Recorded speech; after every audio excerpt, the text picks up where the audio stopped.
ఈరోజు మనం ఒక కథలోకి ప్రవేశించి ఒక చిన్న భయం యొక్క క్షణం ఇద్దరు వ్యక్తుల మధ్య బంధాన్ని ఎలా శాశ్వతంగా మార్చగలదో తెలుసుకుందాం. ఈ సన్నివేశం మనకు మానవ సంబంధాల గురించి ఏమి నేర్పుతుందో చూద్దాం. ఈ మాట చాలా లోతైనది.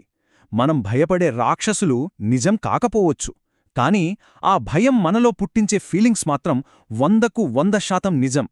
ఈ ఆలోచనే మనం చూడబోయే కథకు పునాది అనమాట. కథ ఇక్కడ మొదలవుతుంది. మన క్యారెక్టర్ జో, ఆమె తన స్నేహితుడు టాన్తో ముందు రోజు రాత్రి గడిపిన క్షణాలను తలుచుకుంటూ అలా పగటి కలలు కంటోంది. వాళ్ల మధ్య ఉన్న ఆ సాన్నిహిత్యం గురించి ఆలోచిస్తోంది. కానీ ఆ ఆలోచనలకు త్వరలోనే ఒక పెద్ద బ్రేక్ పడబోతుంది. బహుశా ప్రేమ అంటే ఇలాగే ఉంటుందేమో. జో మనసులో మెదిలిన ఆలోచన ఇది.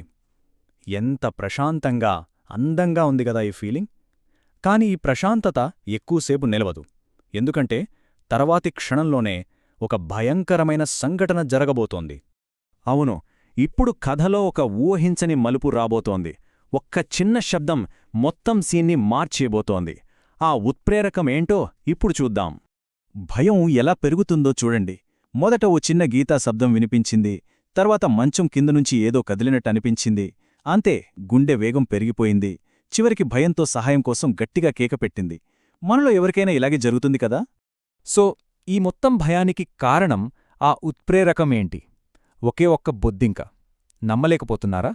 అవును, నిజానికి ఇది పెద్ద ప్రమాదమేమే కాదు. కాని జో లోపల ఉన్న అసలైన ఫీలింగ్స్ని బయటకు తీసుకురావడానికి ఇది ఒక ట్రిగ్గర్లాగా పనిచేసిందన్నమాట.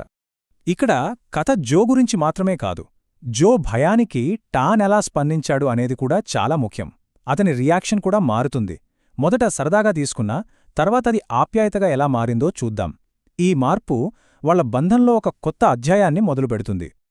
పాపం టాన్, ఆమె కేక వినగానే ఏమైందోనని కంగారుపడ్డాడు.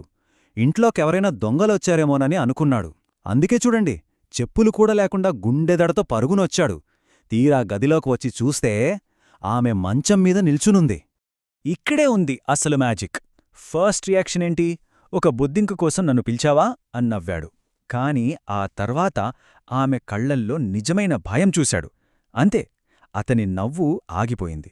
దాని ప్లేస్లో ఒక వెచ్చని, కేరింగ్ ఫీలింగ్ వచ్చింది. ఈ క్షణం వాళ్ల బంధాన్ని మరింత బలపరిచింది. నువ్వు నమ్మశక్యం కాని దానివి. మాటలకైతే ఇలా అంటున్నాడు, కాని చేతల్లో మాత్రం ఆమెను వదల్లేదు. ఒక్క సెకండ్ కూడా పట్టు వదల్లేదు. అంటే మాటలు వేరు, అతని ఫీలింగ్స్ వేరు. అతని ప్రొటెక్టివ్నెస్ ఇక్కడ క్లియర్గా కనిపిస్తోంది. సో ఆ భయం, ఆ గందరగోళం అంతా అయిపోయింది. ఆ తరువాత వాళ్ళిద్దరి మధ్య ఒక కొత్త రకమైన నిశ్శబ్దం.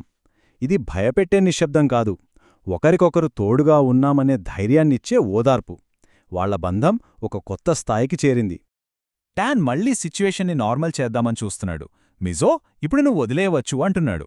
బహుశా ఈ కొత్త ఫీలింగ్, ఈ సాన్నిహిత్యం అతనికీ కూడా కొంచెం కొత్తగా, కొంచెం ఇబ్బందిగా అనిపించి ఉండొచ్చు. కాని జో నుంచి వచ్చిన సమాధానం ఒకే ఒక్క పదం, లేదు. అంతే, ఆ ఒక్క మాటతో అంతా మారిపోయింది. వాళ్ల మధ్య బౌండరీలు చెరిగిపోయాయని, ఈ కొత్త బంధాన్ని ఆమె వదులుకోదని చెప్పకనే చెప్పింది. ఇప్పుడు గదిలో మళ్లీ నిశ్శబ్దం. కానీ ఈ నిశ్శబ్దం అర్థం మారిపోయింది. ఇంతకుముందు అది భయంతో నిండి ఉంది. ఇప్పుడు అది నమ్మకంతో, ఓదార్పుతో నిండి ఉంది. ఇదే కొత్త సమతుల్యత అంటే. వాళ్ళిద్దరూ ఒకరికొకరు మరింత దగ్గరయ్యారు. ఈ సమయంలోనే టాన్ తన మనసులో అనుకుంటాడు, నువ్వు ఎప్పుడు ఇంత ముఖ్యమయ్యావని. ఇది ఒక పెద్ద రియలైజేషన్. ఆమె తనకి కేవలం ఒక స్నేహితురాలు మాత్రమే కాదని అతను గ్రహిస్తున్న క్షణమిది.